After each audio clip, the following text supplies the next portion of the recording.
शहर में जल निकासी प्रबंधन की पोल जरा सी बारिश में खुल रही है। नाले उफन रहे हैं और आवाजाही मुश्किल हो रही है। ऐसे में आगामी मानसून से पूर्व नगर निगम की तैयारी का अनुमान लगाया जा सकता है। कुछ अरसे पहले दिल्ली से किराए पर विशेष उपकरण मंगवाकर नाला सफाई करवाने के दावे किए गए, लेकिन बार बार दावों के बावजूद ऐसे हालात बन रहे हैं। नागरिकों के अनुसार मानसून पूर्व नाला सफाई कारगर ढंग से कराई गई होती तो 15 जून को प्री मानसून की बारिश के बाद जगह जगह गंदा पानी नहीं भरता। उधर एडवोकेट ओमवीर यादव ने बताया कि प्रधानमंत्री नरेंद्र मोदी ने स्वच्छ भारत अभियान का आह्वान किया था। साथ ही सांसद एवं मंत्री भूपेंद्र यादव भी इस दिशा में प्रयास कर रहे हैं। वहीं यादव ने कहा कि नगर निगम प्रशासन को भी इस ओर ध्यान देना चाहिए। उधर समाज सेवी किशोरी लाल चौहान ने बताया कि कुछ समय बाद बारिश का मौसम शुरू होने वाला है। उन्होंने आरोप लगाया है कि कई जगह नाले नालियों की सफाई नहीं की गई। इस वजह से रविवार दोपहर बाद हुई बारिश से नालों का पानी सड़कों पर भर गया। इसके चलते नगर निगम प्रशासन को तुरंत ध्यान देना चाहिए। उधर शहर के कई क्षेत्रों में बारिश में नाले उफन रहे हैं। गायत्री मंदिर रोड और एसएमडी सर्किल के अलावा अनेक स्थानों पर पानी भर जाता है। उधर अलवर के ब्रह्मचारी मोहल्ले में इंद्र हलवाई के सामने नाले का पानी घरों और दुकानों में भी घुस जाता है। क्षेत्रीय निवासी लव कुमार विजय ने बताया कि नाले के पटाव को तुड़वाकर थोड़ी थोड़ी दूरी पर सफाई के लिए स्थान खोलना चाहिए। यहाँ विद्युत ट्रांसफार्मर के पास गंदगी और कीचड़ आदि से हादसा भी हो सकता है। मैं ये कहना चाहता हूँ, मेन तो ये पटाव की वजह से यहाँ नाले की सफाई प्रॉपर्ली हो नहीं पाती है। आते हैं आगे से थोड़ा बहुत सफाई करके चले जाते हैं, बाकी एज इट इज़ ये ऐसा पड़ा हुआ है।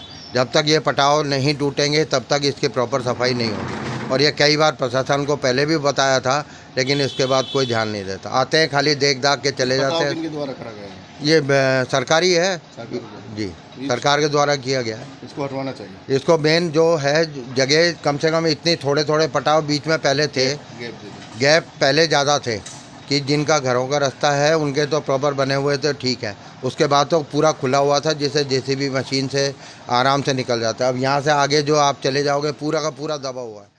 मैं नगर निगम से आयुक्त से बोलना चाहता हूँ कि जो गंदगी उठाई गई वो आधी उठाई गई ताकि साफ़ नहीं हुई, और ऊपर से इनने जो फॉर्मेलिटी पूरी करके उन्होंने अपना काम कर दिया।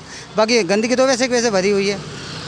और बरसात का मौसम आने वाला है। और बरसात ऊपर आ रही है, और बरसात के मौसम में भी इतनी अच्छी अगर सफाई नहीं होगी तो और गंदगी फैल जाएगी, बीमारी फैल जाएगी। और नाले जो नीचे पटाव हैं उनको तो लेते नहीं है, ऊपर से चले जाते हैं सफाई करके।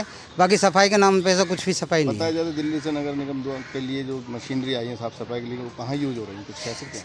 मेरे को सब इस में जनरल नॉलेज नहीं है। मशीन तो आई है लेकिन यहाँ पे कुछ भी यूज़ नहीं हो रहा उनका। फिर हमने अभी तक देखी नहीं है मशीन है भी कहाँ, या आई या नहीं आई है, या वैसे प्रशासक वैसे ही बोल रहा है।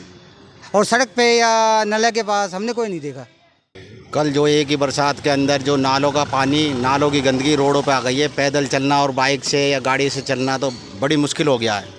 शहर के अंदर सफाई के लिए विशेष तौर से ध्यान दिया जाना चाहिए, जबकि कुछ % भी नहीं दिया जा रहा है। जब से बीजेपी सरकार केंद्र में बनी है, माननीय प्रधानमंत्री जी का विजन है स्वच्छ भारत अभियान, और अपने अलवर को भूपेंद्र जी यादव जैसे एक सांसद मिले जो सप्ताह में 2 बार यहाँ अलवर में रहते हैं। एक साल में 10 जून के पश्चात 10 जून को 2024 को सरकार मोदी सरकार ने तीसरी बार शपथ ली थी।